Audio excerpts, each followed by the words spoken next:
Hello and welcome to only IAS. हमारी daily answer writing initiative में आपका स्वागत है। आज हम पहुंच चुके हैं डे 52 पर। तो आइए देखें आज के कौन से टॉपिक हैं जो हमें कवर करने हैं। Now a very important segment of your 2A is India and the South Asia regional cooperation, SAARC, past performance and future prospects, South Asia as a free trade area. Right, तो सारा focus यहाँ पर किस पे है? South Asia. ठीक है, आइए देखें कि सवाल क्या है। Contested geographies, entrenched identities, and divergence of interests are responsible for fragmentation in SAARC. SAARC क्या है? South Asian association of regional cooperation, यानी साउथ एशिया की इंटीग्रेशन, इसकी कोऑपरेशन के लिए, एसोसिएशन के लिए एक हमने ग्रुपिंग बनाई है जिसका नाम है सार्क। 8 मेंबर बॉडी है। ठीक है, अब ये क्या कह रहे हैं कि सार्क इतना सक्सेसफुल नहीं हो पाया है, सार्क के अंदर बहुत सारे फ्रेगमेंट्स हैं। तो उसके रीजन इन्होंने खुद ही दे दिए हैं। पहला ये कह रहे हैं कंटेस्टेड ज्योग्राफीज है, दूसरा ये कह रहे हैं एंट्रेंच्ड आइडेंटिटीज है, फिर ये कह रहे हैं कि डाइवर्जेंस ऑफ इंटरेस्ट है। तो ये 3 रीजंस हैं जिसकी वजह से सार्क में फ्रेगमेंटेशन है। अब आपको आंसर में क्या करना है? आपको एग्जामिन करना है कि क्या ये बात सही है। तो इन तीनों ही जो टॉपिक्स आपको दिए हैं, तीन जो इन्होंने इश्यूज बताए हैं, उन इश्यूज को आपको एग्जामिन करना है। यानी इस आंसर में you don't have to introduce anything new. आपको ये जो पॉइंट्स दिए हैं इन्हीं को इलाबोरेट करना है कि क्या ऐसा है या नहीं। ठीक, इंट्रोडक्शन में क्या लिखेंगे? पूरा सवाल किसके ऊपर है? साउथ एशिया पे है, ठीक है, या फिर सार्क पे है। राइट, तो चाहे तो आप सार्क को इंट्रोड्यूस कर दें इंट्रोडक्शन में, ठीक है, कि ये कैसी ग्रुपिंग है, कब बनी थी। चाहे आप साउथ एशिया को एज अ ग्रुप इंट्रोड्यूस कर दें, और आप फिर उस पे एक तो वो तो होंगे जनरल इंट्रोडक्शंस। फिर अगर आपको एक कंटेक्स्ट स्पेसिफिक इंट्रोडक्शन देनी है तो वहां पर आप क्या लिख सकते हैं? एक बेस सेटिंग इंट्रोडक्शन दीजिए। ठीक है, तो जो क्वेश्चन की आप क्वेश्चन का बेसिक एसेंस है उसको समझते हुए एक इंट्रोडक्शन दीजिए कि South Asia one of the least integrated regions है पूरी दुनिया में। ठीक है, and specially when compare to ASEAN and EU, तो ये हमें बहुत ही लीस्ट इंटीग्रेटेड नजर आता है, ये सक्सेसफुल नहीं हुआ है। तो इस तरीके से आपने एकदम पेज सेटिंग इंट्रोडक्शन दे दी, आपने आंसर को स्टार्ट कर दिया है। अब आप बॉडी में क्या लिखेंगे? हल्का सा रेफरेंस दें कि सार्क 1985 में इस्टेब्लिश हुआ था। ऑब्जेक्टिव ये थे कि म्यूचुअल ट्रस्ट बिल्ड करेंगे साउथ एशियन नेशंस में, और ग्रोथ और डेवलपमेंट इस रीजन में हम एक्सेलरेट करेंगे। पर ये जो ऑब्जेक्टिव्स हैं ये हमें ज्यादा फलीभूत होते हुए नहीं नजर आए हैं। उसका रीजन क्या है? वो जैसे क्वेश्चन में इन्होंने 3 डाइवर्जेंसेस बता रखी थी, फ्रेगमेंटेशन के रीजंस दे रखे थे। पहला ये कह रहे थे कंटेस्टेड ज्योग्राफी। ठीक है, मतलब कि ज्योग्राफिकल जो एरिया है साउथ एशिया का वो कंटेस्टेड है। इसका मतलब ये है कि उस पर दावा करने वाले, उस पर क्लेम करने वाले लोग अलग अलग हैं। यहाँ पर सी राजा मोहन जी की एक स्टेटमेंट है, वो कहते हैं SAARC has been in ICU since 2015 on account of Pakistan's refusal to cooperate in connectivity projects and India's refusal to engage with Pakistan.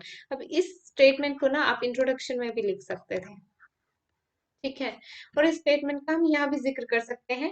ये कंटेस्टेड ज्योग्राफी वाला पॉइंट स्टार्ट करने से पहले आप ये स्टेटमेंट लिख सकते हैं कि ऐसा ऐसा सीन है। अब कंटेस्टेड ज्योग्राफी की बात देखें तो बॉर्डर डिस्प्यूट्स हैं साउथ एशिया में। इंडिया पाकिस्तान के बॉर्डर डिस्प्यूट्स तो बहुत ही ज्यादा है। कश्मीर पे हमारा इशू है, और जो 2016 में सार्क कैंसल हुई थी, सार्क की summit, that was due to Uri attack. Right, and then there are some memories of partition because Bangladesh was earlier a part of India, ठीक है, Pakistan was a part of India। तो वो जो partition वाली, also Pakistan और बांग्लादेश में partition हुआ है, तो that memory is always there. वो जो एक कॉलोनियल कंस्ट्रक्ट है, जो हमारी हिस्ट्री है, वो हमारे प्रेजेंट को भी शेप करती है। इनसिक्योर है जो साउथ एशिया के नेशंस हैं एक दूसरे से, ठीक है, सबको ये डर है कि कहीं ये मेरी जमीन ना ले ले, कहीं और बाउंड्री डिस्प्यूट्स ना क्रिएट हो। ये इनसिक्योरिटी की वजह से यहाँ पे इंटीग्रेशन नहीं हो पा रही है। ये हम रीजंस बता रहे हैं कि हाँ, कंटेस्टेड ज्योग्राफी एक बहुत बड़ा रीजन है सार्क की डिसइंटीग्रेशन का या उसकी फ्रेगमेंटेशन का। Disintegration won't be the right word, fragmentation बोलेंगे कि सार्क में जो हमें फ्रेगमेंटेशन नजर आती है, वो इसलिए है क्योंकि यहाँ पर ज्योग्राफिकल बाउंड्रीज के इश्यूज हैं। दूसरा, एंट्रेंच्ड आइडेंटिटी, यानी कि इंडियंस अपने आप को इंडियंस ज्यादा देखेंगे, पाकिस्तानी अपने आप को एक पाकिस्तानी आइडेंटिटी से ज्यादा देखते हैं। बांग्लादेशी आइडेंटिटी है, नेपाली आइडेंटिटी है, भूटानीज आइडेंटिटी है, पर साउथ एशियन आइडेंटिटी नहीं है। ठीक है, जैसे यूरोपियन यूनियन है तो वहां पर इंडिविजुअल नेशंस की अपनी आइडेंटिटी है, पर यूरोपियन यूनियन की भी अपनी एक आइडेंटिटी है, आसियान की अपनी एक identity, we are members of ASEAN. But ये बहुत मुश्किल होता है कि कोई कहे we are members of South Asia या we are members of SAARC. ठीक, तो हम अपने आप को एक रीजनल आइडेंटिटी नहीं दे पाए हैं, और जो हमारी नेशनल आइडेंटिटीज हैं वहीं तक सीमित होकर रह रहे हैं, इनसिक्योरिटी वाली चीजें हैं। दूसरा, इनइक्विटी की बात होती है कि बराबरी नहीं है। बराबरी क्यों नहीं है? देखिए, साउथ एशिया में आप देखेंगे तो कंट्रीज मोर और लेस सेम साइज के हैं, यूरोपियन यूनियन में भी ऐसा है, ठीक है। बट इंडिया में, ये साउथ एशिया में क्या है, India is a big country, right, India is a big country, और जो बाकी नेशंस हैं वो इसके सामने बहुत छोटे नजर आते हैं। बांग्लादेश कितना है, ठीक है, and then you have Nepal and Bhutan, तो दीज आर स्मॉल कंट्रीज। तो दे हैव दिस परसेप्शन कि इंडिया यहाँ पे बिग ब्रदर रोल प्ले करेगा। ठीक है, बिग ब्रदर रोल का मतलब होता है बुली कर सकता है हमें, अपनी बात मनवाएगा, जैसे डोमिनेट करेगा यहाँ पर। तो ये परसेप्शन बनी हुई है, हमारे इंटरनल अफेयर्स में इंटरफेयर करेगा, ये सब चीजें। तो ये परसेप्शन है इंडिया की, बिग ब्रदर परसेप्शन इन छोटे नेशंस में। इस वजह से इंटीग्रेशन मुश्किल होता है। Then we have multi layered and multi ethnic identities. ठीक, तो वहां से भी इंटीग्रेशन को दिक्कत हो रही है। कैसे? इंडिया ने नेपाल में जब ये क्राइसिस हुए तो मधेशीज की साइड ली, ठीक है, मधेशीज को सपोर्ट किया, ऐसा कहा जा रहा है। तो उस चीज की वजह से इंडिया नेपाल के बीच में रिफ्ट आई, ठीक है। फिर जो इंडियन तमिल्स हैं श्रीलंका में, उसकी वजह से इंडिया श्रीलंका में रिफ्ट्स आती हैं। तो ये हमारी मल्टी लेयर्ड और मल्टी एथनिक आइडेंटिटीज हैं, बहुत अलग अलग रिलीजन के लोग हैं, बहुत अलग आइडेंटिटीज हैं। तो एक आवाज में खड़े होना थोड़ा मुश्किल हो जाता है। देन, डाइवर्जेंस ऑफ इंटरेस्ट, ये 3 पॉइंट बोले थे ना उन्होंने कि कंटेस्टेड ज्योग्राफी है, एंट्रेंस्ड आइडेंटिटी है, और डाइवर्जेंस ऑफ इंटरेस्ट है। तो अब इस तीसरे पॉइंट को हम देखते हैं। देखिए, अगर हम वर्ल्ड अफेयर्स की भी बात करें तो सबके व्यूज अलग हैं। पाकिस्तान का जो वर्ल्ड व्यू है वो इंडिया के वर्ल्ड व्यू से एकदम कॉन्ट्रास्टिंग है। पाकिस्तान चाइना के साथ कोलैबोरेट कर रहा है, सी पैक बन रही है, ठीक है, इंडिया उसके एकदम अगेंस्ट है। नाउ, पाकिस्तान तालिबान का रिजीम चाहता था अफगानिस्तान में, इंडिया ऐसा नहीं चाहता था, इंडिया चाहता था डेमोक्रेटिक रिजीम हो वहां पे, ठीक है। इंडिया यूएस के साथ कोलैबोरेट करता है, वो पाकिस्तान को नहीं पसंद है। रशिया पाकिस्तान में आके इन्वेस्टमेंट करता है, वो इंडिया को नहीं पसंद है। तो जो वर्ल्ड व्यू है उसमें भी बहुत डाइवर्जेंस है, और डाइवर्जेंस ऑफ इंटरेस्ट भी है। हर किसी का एक ऑब्जेक्टिव नहीं है यहाँ पे, ठीक है। ट्रेड और डेवलपमेंट की बात वहां होती है जहां कंट्रीज आपस में एक दूसरे के साथ एकदम सिक्योर फील करें। तो यहाँ पे सिक्योरिटी मिसिंग है। रीजन ऑफ वेरिंग कैंप्स, लड़ाई खूब होती है यहाँ पे, ठीक है। तो वो तालिबान वाला इशू आप देख लें, ठीक। फिर वोलेंस का काफी बड़ा रोल है साउथ एशिया में। बिम्स्टेक उभर गया है एज एन ऑल्टरनेटिव। तो सार्क का फ्रेगमेंटेशन पे ज्यादा एफर्ट्स नहीं किए जा रहे हैं उसको ठीक करने में, क्योंकि ऐसा लग रहा है कि ठीक है, सार्क नहीं वर्क कर रहा है तो बिम्स्टेक में काम कर लो। Then, terrorism is there in South Asia, और टेररिज्म स्टेट स्पॉन्सर टेररिज्म भी है, ठीक है। पाकिस्तान अपने यहाँ से टेररिस्ट भेजता है। और फिर गुड टेररिज्म बैड टेररिज्म की बात होती है। इंटरनेशनल प्लेटफॉर्म्स पे इंडिया पाकिस्तान का घेराव करता है कि this state is promoting terrorism, sponsoring terrorism. FATF की जो ग्रे लिस्ट है उसमें पाकिस्तान का नाम है कि it is one of the countries which is sponsoring terrorism, money laundering and things like that, financing terrorism। तो ऐसी चीजें जहां होंगी, जिस एरिया में होंगी, जिस रीजन में होंगी, क्या वहां पे इंटीग्रेशन आ सकता है? मुश्किल है, राइट। Then, China card. अब China is emerging as a big player in South Asia. कभी वो नेपाल के पास आके, अभी Nepal is tilting towards China, ठीक है। कभी बांग्लादेश को आके बोलता है हमारे आपके यहाँ पोर्ट बना लेते हैं, ठीक है, इंडिया से मत एंगेज करो। कभी श्रीलंका में जाके हम्बनटोटा पोर्ट वाली जो इंसिडेंट हुआ और उनको डेथ ट्रैप में डाल लिया। तो साउथ एशिया में श्रीलंका अपनी प्रेजेंस बढ़ा रहा है, पाकिस्तान में सी पैक बना रहा है, अफगानिस्तान में जाके वहां पे ऑयल और चीजों में इन्वेस्टमेंट कर रहा है, अभी तालिबान का रिजीम जब से आया है। तो China's increasing presence, Nepal, Bhutan, Bangladesh, Sri Lanka, Pakistan, Afghanistan, पूरे साउथ एशिया में अपना उसने एक तरीके से जाल फैलाया हुआ है। और फिर ये जो छोटे नेशंस है ये इंडिया के साथ बार्गेनिंग रोल में आ जाते हैं कि अगर आप हमारी बात नहीं मानोगे तो हम तो चाइना के साथ चले जाएंगे। ठीक है, तो ऐसे में इंटीग्रेशन होना थोड़ा मुश्किल हो रहा है। तो ये सब चीजें हमने डिस्कस करी। एंड नाउ डिस्पाइट डिफरेंसेस कुछ प्रोग्रेस सार्क में जरूर हुई है। जैसे south Asian free trade agreement हुआ, साउथ एशियन यूनिवर्सिटी बनी, सार्क सैटेलाइट बनी, और कोविड के टाइम में भी हमने कोऑपरेशन दिखाया। तो चाहे कितना ही मुश्किल हो और चाहे कितना ही इम्पॉसिबल लगे इंटीग्रेशन, जरूरत है कि हम उसी दिशा में बढ़े, साउथ एशिया को इंटीग्रेट करें एज अ रीजन, ताकि it is in favour of the entire south Asia, the entire population that is living. Economic interdependence बढ़ाएं, ज्यादा ट्रेड करें। अभी पता है ना, साउथ एशिया आपस में सिर्फ 5% ऑफ ट्रेड करता है। ठीक है, तो इसको बढ़ाएं, ट्रस्ट डेवलप करें, इकोनॉमिक इंटरडिपेंडेंस लेके आए, that will be in the larger benefit of South Asia, plus जो एशियन सेंचुरी का सपना देखा है उसके लिए। Right, so we should move towards this direction. इस आंसर में हमने क्या किया, सबसे पहले एक हल्की सी इंट्रोडक्शन थी साउथ एशिया की या सार्क की। फिर हमने बताया कि किन किन इश्यूज पे डाइवर्जेंसेस हैं, क्यों इंटीग्रेशन मुश्किल है, जो कि क्वेश्चन का मेन थीम था।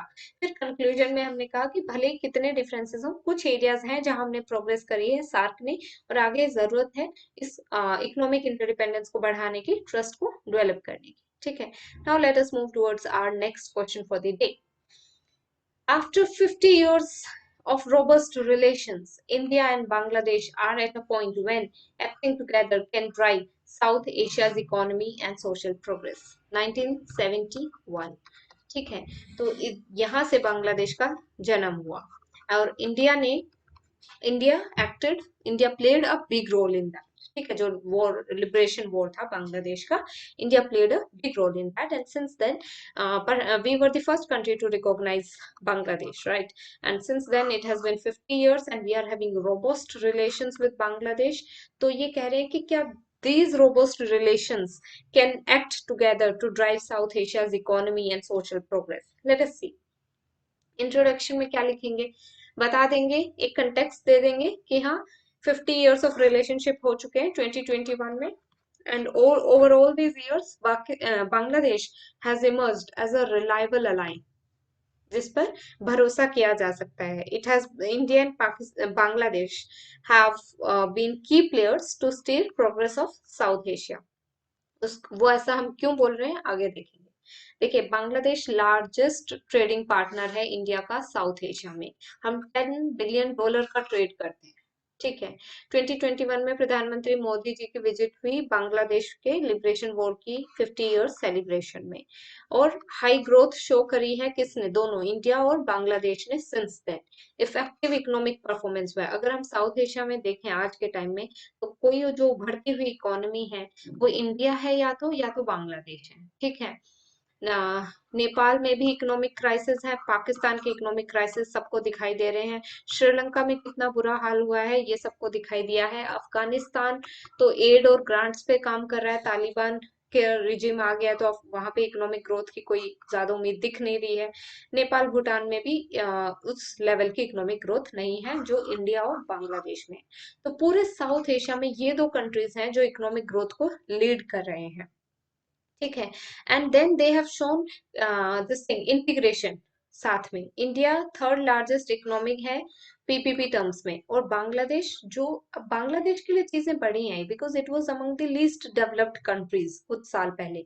Now it is registered itself in top 25 economies. तो एक बहुत बड़ी ग्रोथ है वहां का. जो ग्रोथ मॉडल है, जो डेवलपमेंट मॉडल है, उसे हर जगह से एप्रिसिएशन मिल रही है. प्रधानमंत्री मोदी जी ने भी क्या कहा, बांग्लादेश इज सोहोजात्री, विच मीन्स फेलो ट्रेवलर है हमारा in the path of development. ठीक है, and then there is integration going on between India and Bangladesh. Agartala Akhaura rail link बना है, बॉर्डर हार्ट्स, 6 बॉर्डर हार्ट्स हैं बिटवीन इंडिया एंड बांग्लादेश. तो बॉर्डर जो एरिया है, we are sharing largest borders with Bangladesh ना, नेबरिंग कंट्रीज में देखा जाए तो यहाँ पे बॉर्डर हार्ट्स लगते हैं, बॉर्डर के आसपास मार्केट्स लगती हैं. देन इनक्लेव्स का एक्सचेंज हुआ था हमारा.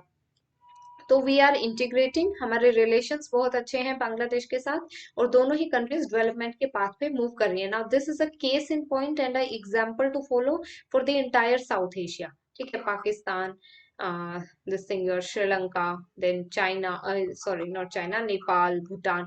तो इस सब के लिए एक एग्जाम्पल है बांग्लादेश का जो डेवलपमेंट मॉडल है। देन कनेक्टिविटी इंक्रीज हुई है, जैसे मैंने ऊपर बोला अगरतला अखूरा रेल लिंक बना है।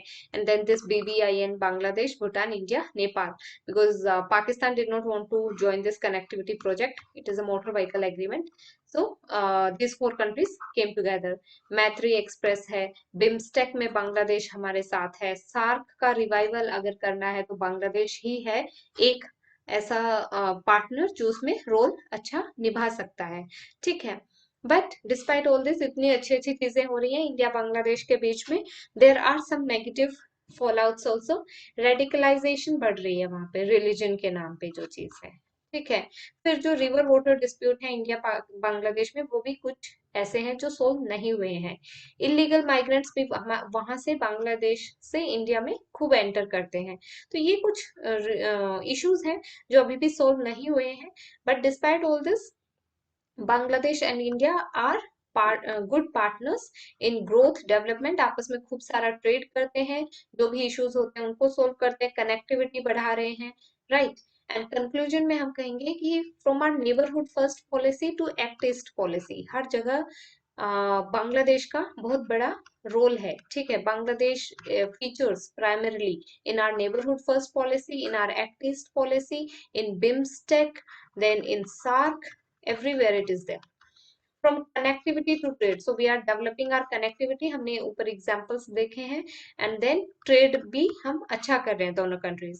सिक्योरिटी के मामलों में हम बात करते हैं तो डेवलपमेंट की भी बात हो रही है। So rather than competitors, India and Bangladesh have emerged as partners। ठीक है, and together they can steer South Asia's solidarity, and they are an example कि साउथ एशिया में कैसे रिलेशंस हो सकते हैं दो देशों के बीच में, right? So with this, we have completed the discussion today. It was a very short answer, 10 mark पर था ये। ठीक है, तो हमें डायरेक्ट ही एड्रेस करना है कि कैसे क्या डेवलपमेंट्स हैं, क्या इंटीग्रेशन है इंडिया बांग्लादेश के बीच में। और फिर हमेशा दूसरी साइड ऑफ पिक्चर जरूर दिखाएं।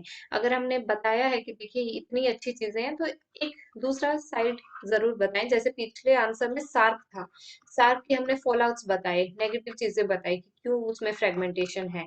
और फिर एंड में हमने ये बोला कि इतना सब होने के बाद भी कुछ अचीवमेंट्स तो जरूर हैं, जैसे सार्क यूनिवर्सिटी बनी, साफ्टा है, सार्क सैटेलाइट है, एंड दिस थिंग्स। तो इस क्वेश्चन में हमने बांग्लादेश और इंडिया के अच्छे रिलेशंस के बारे में बात करते हुए जब हम कंक्लूजन की तरफ बढ़े तो वी डिड मेंशन कि कुछ नेगेटिव चीजें जरूर हैं, कुछ एरियाज ऑफ कंसर्न जरूर हैं दोनों देशों में, और उन सबको हमें एड्रेस करना चाहिए।